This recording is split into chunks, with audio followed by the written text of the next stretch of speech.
So this is a very big topic. How you teach your children how to tidy, how to organize. When I worked at the Montessori, children had to put everything back where everything belongs. That was the routine because there are so many other students. So whatever the stuff they used, they have to put them back right away. They can do it when they are in school because everyone else does it and teachers tell us it becomes their habit. Unfortunately, when they come home, do they do the same thing? No. Some, yes, they do. But not every single kids do the same thing because the parents don't teach them. It has to be consistent, continuous work. Okay, but you can nag your children, they don't listen to you. Okay, so when your kids are little, you gotta play with them.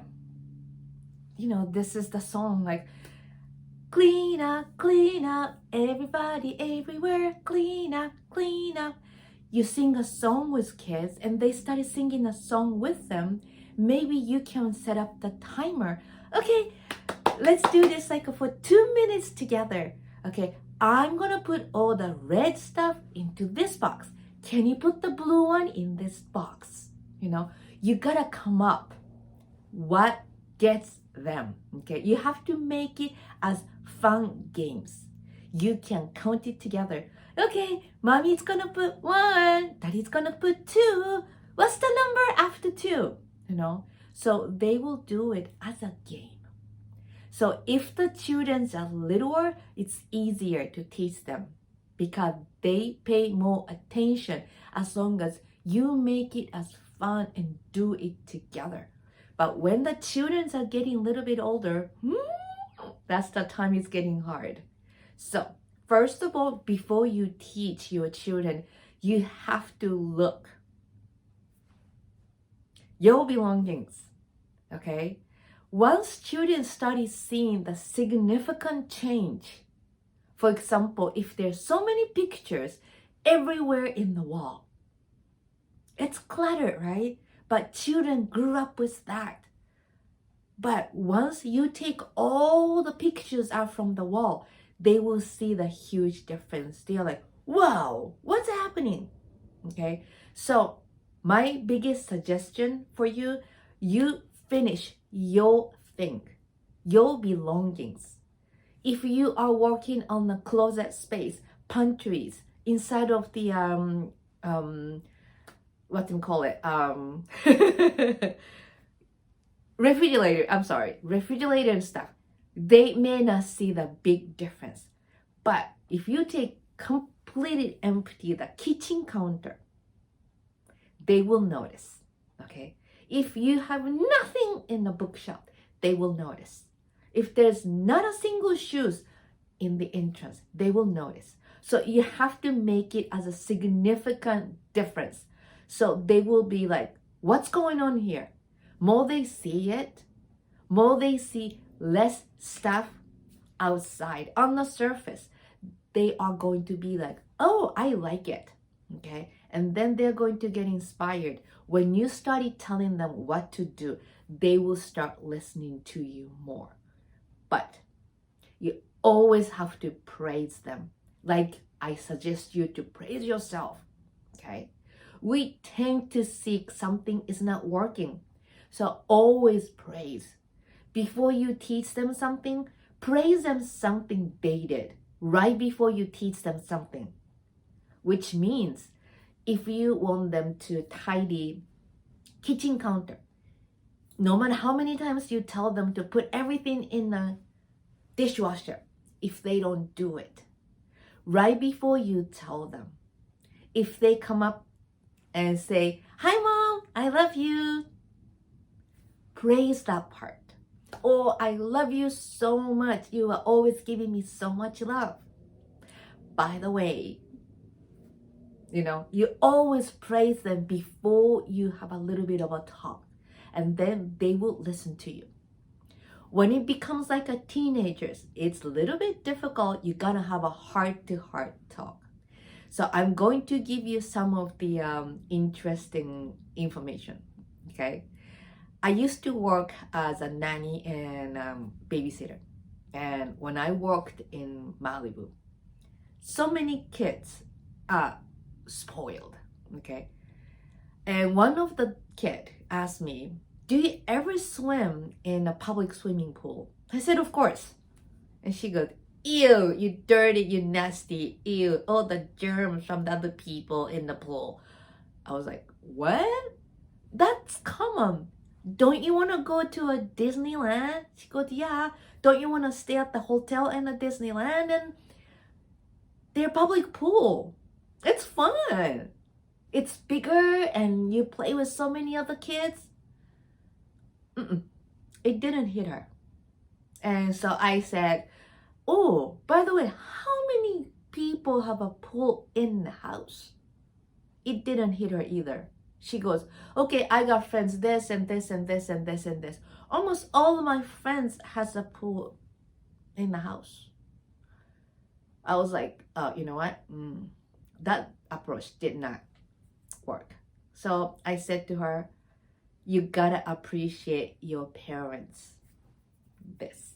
Because your parents have this, you can have the pool. But that's very rare. How many people have the pool? And especially your pool, it's kind of much bigger and much better than any of the public pools because it's always heated and it's huge. I get it. So what I did to this girl, instead of telling her, you can't do this, you can't do that, I started telling her to appreciate what you have. And then she started listening to me.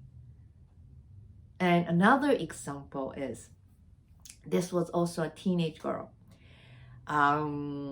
She was going through some of the pimples, okay? And she likes boys. So every time she had play dates with other boys, I was teasing her. And I was always like, hey! And she's like, Mark, shut. Don't talk to those boys, please. You're embarrassing me. I'm like, I'm having fun. We gotta have fun. All those boys, they love me because I was, yay, having fun. But she was like, I don't like your attitude. But I kept playing with it, okay? Because other boys were having fun with me. So she had to play with me as well. But one day, she was riding a horse and I was driving her and she had the hat on. She had more pimples on her face. And there was a really cute boy, okay? He's a very famous actor's son. She had a huge crush on him. I was like, roll down the window, just say hi to him. She got pissed off. I'm like, roll down the window, come on. And she has a little younger sister. And younger sister said the same thing. Hey, roll down the window. She's like, I don't look good. I don't have any makeup on. I don't want to see him.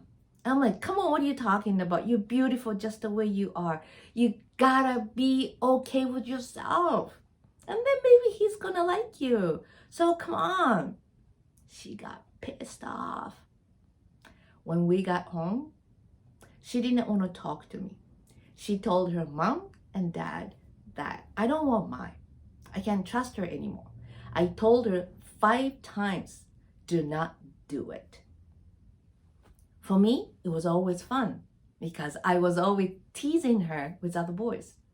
But at that day, the way she communicated with dad and mom really, really got me. The word she said, I don't trust her anymore because she did not pay attention to me. She did not listen to me. So after I heard that, I had a huge heart-to-heart talk with her. I apologized to her. I'm so sorry how I treated you. I did not understand. I wanted you to understand how beautiful you are. You don't need to put any makeup on. You're just beautiful. Beauty comes nothing from here. From here, be cheerful. Yay!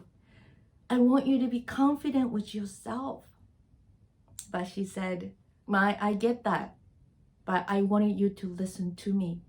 because I have a huge crush on that boy. I did not want him to see me the way I looked. I was not confident with myself. I didn't like the way I looked, but you didn't pay attention. I trust you. I love you.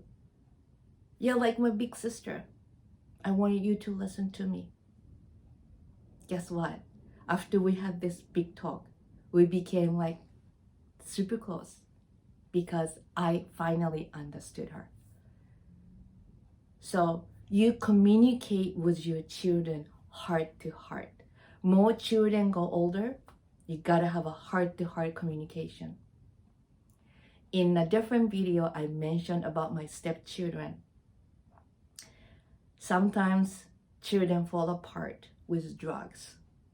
Before it goes too late, you gotta watch out, okay? When they are in a deep shit, sorry to use the S word, you can't control. We are in charge of our lives. When the children are getting older, let them be. Give them respect. Always praise them, whatever they can do. But when they are falling apart with drugs, get professional help. Okay? Because as parents, it's hard to deal with that, right? And this is just my own opinion. When I was working with so many different children, by the way, I still contact with almost 90% of the children. And some of the kids, they did not want to put a single clothes back into the drawer. I was like, how many times I have to say the same thing? But when I started noticing something else they do, for example, they are so responsible with their animals. If they are so responsible with their toys, even they are leaving clothes on the floor, that's okay, right? We can't control. We gotta see what they are doing and praise them. Give love. Okay? So that's my opinion. Praise, praise, praise.